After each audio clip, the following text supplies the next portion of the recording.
Boa tarde, oitavo ano. Tudo bem? Bem-vindos à nossa aula de hoje.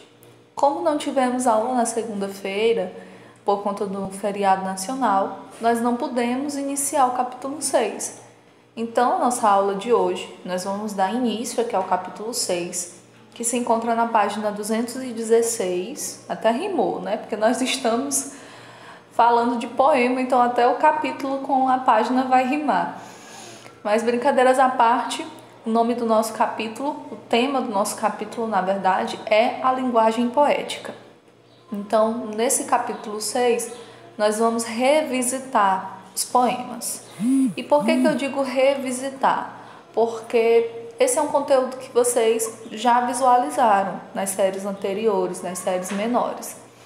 E o poema é um tema recorrente, que em uma série ou outra ele é trazido para a discussão, né? Para a gente analisar, para a gente relembrar e também para aprender os aspectos, os pontos que não foram aprendidos anteriormente. Então, gostaria que vocês observassem aqui a abertura do capítulo. Como todas as aberturas, nós temos ilustrações. E as ilustrações aqui da página 216 e 217 estão mostrando uma noite, né? Nós podemos ver aqui alguns prendedores de roupa, o telhado de uma residência, um gatinho aqui fixado, olhando para o céu. O poema, ele nos remete a essa linguagem cheia de figuras de linguagem, cheia de sentidos conotativos, para expressar os nossos sentimentos, as nossas emoções. Nós temos poemas de diversos temas, diversos assuntos, porque é um erro pensar que os poemas só são feitos se forem feitos dentro do tema do amor, e não é isso. Nós somos livres, o poeta é livre para escrever poemas de diversos temas, diversos assuntos diferentes. Então aqui na página 216 nós temos 3 questões dos conhecimentos prévios. E eu farei a leitura dessas questões e peço que vocês só respondam mentalmente cada uma delas. Não vai ser necessário passar para o caderno. Então, primeira questão. Nos poemas que você conhece, o que mais chama a sua atenção? Então, aí você vai fazer uma análise a respeito dos poemas que você conhece, dos poemas que você lembra, que você já leu, e analisar o que é que mais chama a sua atenção. É a estrutura do poema, dividido lá em versos e em estrofes. É o tema do poema, são as rimas. Então, cada um desses aspectos vocês vão citar, se esses forem aspectos que chamem a atenção de vocês. Segundo, como esses poemas são estruturados? Nós sabemos que a estrutura do poema é muito específica, né? Nós temos os poemas que são estruturados em versos e a junção de versos vai formar a estrofe. E aí nós temos poemas que já têm uma estrutura pré-definida, como é o caso do soneto, que traz 2 quartetos e 2 tercetos, mas nós também temos poemas de estrutura livre, cujo autor pode fazer uma estrofe apenas, ou 10 estrofes. Não existe um limite para a criação, para a imaginação, né, do autor de um poema. Terceira questão, o que é que eles apresentam em comum? Aí você vai analisar de acordo com os poemas que você conhece. Tem alguma coisa em comum entre eles? Olha, tia, coincidentemente os poemas que eu conheço são sonetos. Todos estão estruturados nessa mesma estrutura. Ficou pleonasmo, mas foi necessário. Todos estão estruturados da mesma forma, né? Tendo 2 quartetos e 2 tercetos. E assim sucessivamente. Vai muito da experiência pessoal que cada um teve com o poema, com poesia, enfim. No tópico caracterizando o gênero, nós temos o seguinte: a linguagem poética possibilita a criação de novos significados para o nosso dia a dia. É por meio dela que o poeta percebe o mundo de uma maneira particular, subjetiva, na intenção de produzir sentidos tão interessantes quanto inesperados para o leitor. Agora, vamos nos dedicar ao estudo de um gênero textual que está impregnado pela linguagem poética, que é o poema. Tia, por que linguagem poética e o poema não serão a mesma coisa? Porque nós encontramos linguagem poética em outros lugares, nós encontramos na música, nas artes, né, no teatro, que são só alguns exemplos que eu posso citar aqui para vocês agora. Então, linguagem poética, poema, eles não se confundem, eles não se misturam, são coisas distintas. Na 217, nós temos os conteúdos que serão estudados nesse capítulo, que são as características da linguagem poética, a conjunção, período simples e o período composto e a polissemia. Na página seguinte, vocês vão encontrar o texto do nosso primeiro momento, né? É um poema, ele foi escrito por Florbela Espanca e esse poema foi musicado posteriormente, né? O Fagner gravou esse poema em forma de música, mas como vocês sabem, por estarmos aqui no canal no YouTube, os direitos autorais eles batem em cima, né? Caso a gente use alguma música, alguma coisa de outro autor. Para não dar problema, eu vou deixar para vocês na descrição do vídeo, tá? O áudio da música, na verdade, provavelmente um vídeo, né, sobre a música, Fanatismo na voz do Fagner, para vocês perceberem que existe um limiar muito próximo entre a linguagem poética, né, entre os poemas e a música. Isso é muito comum de acontecer, poemas que são musicalizados, né, são transformados em música. Então, o box, antes de começar a ler, nos diz o seguinte: o poema que você vai ler agora é um dos mais belos da literatura mundial, cujo tema é o amor. Este poema foi escrito no início do século XX por uma poetisa com talento e genialidade excepcionais, a Florbela Espanca. Florbela teve uma vida muito tumultuada e cheia de sofrimentos, que soube transformar muito bem em versos. Irrequieta, ela foi uma das precursoras do movimento feminista em Portugal, tendo se destacado por ser a primeira mulher a ingressar no curso de Direito da Universidade de Lisboa. Ok? Então, nós temos aqui um poema cujo tema é bem conhecido, né, de todos nós, falando sobre o amor, tendo como mote o amor, e foi escrito por uma pessoa excepcional, né, que mesmo vivendo há tanto tempo atrás, já falava sobre feminismo, né, já lutava pela igualdade entre os sexos e pela consolidação dos direitos das mulheres, né? Então é muito interessante a gente analisar sobre esse ponto de vista. Então o título desse poema é Fanatismo.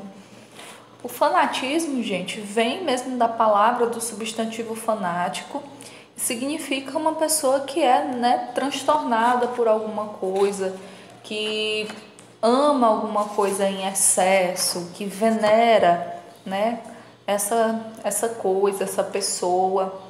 Então, quando o título do poema já traz esse nome, fanatismo, vocês já podem imaginar qual que é a relação entre o eu lírico e a pessoa amada. Então, o poema nos diz o seguinte: minha alma de sonhar-te anda perdida, meus olhos andam cegos de te ver. Não és sequer a razão do meu viver, pois que tu és já toda a minha vida. Não vejo nada assim, enlouquecida. Passo no mundo, meu amor, a ler, no misterioso livro do teu ser, a mesma história, tantas vezes lida. Tudo no mundo é frágil, tudo passa. Quando me dizem isto, toda a graça de uma boca divina fala em mim, e olhos postos em ti, digo de rastros. Ah, podem voar mundos e morrer astros, que tu és como Deus, princípio e fim. Olha o peso que esse poema traz, principalmente aqui nos últimos versos, né?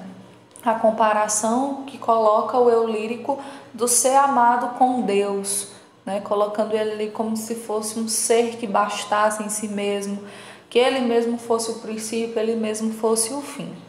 Essa expressão que está na última estrofe do poema, digo de rastros, seu significado está aqui no dicionário. É digo baixinho, tá? É a mesma coisa. Convido vocês agora para a gente analisar a estrutura desse poema, certo? Vamos relembrar lá os conceitos de verso e de estrofe. Verso é cada linha do poema, certo? Então, se eu tiver ali uma palavra e ela estiver sozinha ali na linha, ela já conta como um verso do poema, não tem problema nenhum. Então, nesse poema, vejamos quantos versos nós temos. Nós temos 1, 2, 3 e 4 nessa primeira estrofe, mais 4 na segunda, 3 na terceira e 3 novamente na quarta estrofe. Percebam também que a junção desses versos, como a gente já conhece, você já tem conhecimento, a junção dos versos compõe uma estrofe do poema. Então vejam que existe uma leve separação entre uma estrofe e a outra. A primeira estrofe termina no verso, pois que tu és já toda a minha vida. A segunda estrofe começa no verso, não vejo nada assim enlouquecida. A segunda estrofe termina em a mesma história tantas vezes lida. E a terceira começa, tudo no mundo é frágil, tudo passa. Percebem? Então, entre uma estrofe e outra, eu sempre tenho esse espaço, essa pequena separação, que está me indicando que ali, aquele conjunto de versos está compondo aquela estrofe. Como eu disse anteriormente para vocês, o poema pode ter variadas estrofes, mas existem alguns poemas que têm a sua estrutura pré-definida. Ou seja, se eu quiser escrever um soneto, eu preciso escrevê-lo com 2 quartetos, ou seja, 2 estrofes de 4 versos e 2 tercetos, 2 estrofes de 3 versos. Então, coincidentemente, o poema Fanatismo, que nós estamos analisando aqui, é um soneto. Por quê? Toda a sua estrutura está organizada em 2 quartetos. Vejam, a primeira estrofe tem 4 versos, a segunda estrofe tem outros 4 versos, a terceira estrofe tem 3 versos e a quarta estrofe tem também 3 versos. Então aqui nós temos visualizado a estrutura clássica de um soneto, com seus 2 quartetos e 2 tercetos. Na página seguinte, 219, nós temos 2 atividades, né? O para discutir e desvendando os segredos do texto. Gostaria de responder agora com vocês para discutir, pois a atividade que vocês responderão em casa é desvendando os segredos do texto, tá bom? Sendo que essa aqui, do para discutir, vocês não precisam responder no caderno, certo? Porque ela tem, todas as alternativas são praticamente de cunho pessoal, tá bom? É mais uma reflexão para vocês fazerem a respeito desse poema que nós acabamos de ler. Então, a primeira questão pergunta se você já ouviu falar de Flor Bela Espanca. Então, a resposta estritamente pessoal. Você vai indicar se já ouviu falar ou não dela. Você pode até responder no próprio livro. Tem espaço que dá para vocês colocarem a resposta. Segunda questão. O que chamou mais a sua atenção nesse poema?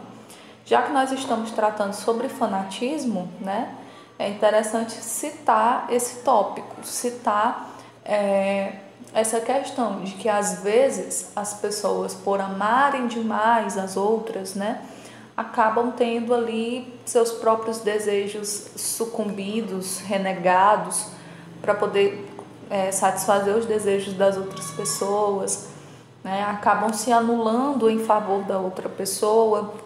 Então, o amor, ele é para complementar a vida do ser humano, não para deixá-lo à mercê, né, de outra pessoa.